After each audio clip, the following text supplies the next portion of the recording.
Vamos a proceder a la instalación de la herramienta de Backup R. Para esto, iremos a la dirección backupcloudr.mundo-r.com.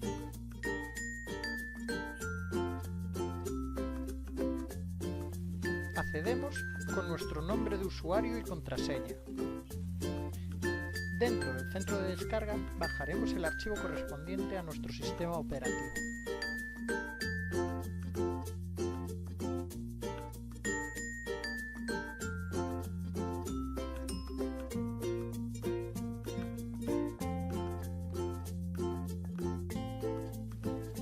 Una vez descargado, pulsamos con el botón derecho del ratón y clicamos en Ejecutar como administrador.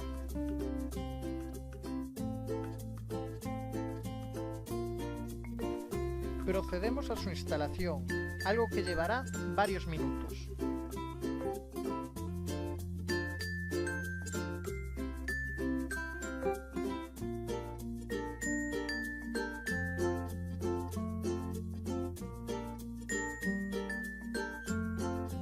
Al finalizar, nos pedirá los datos que te enviamos por correo electrónico, el nombre del servicio que empieza por BK, el nombre de usuario y la contraseña.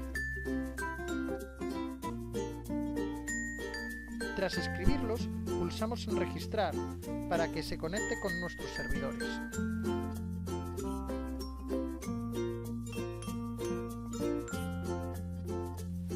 Ya tendríamos instalada la aplicación de Backup R.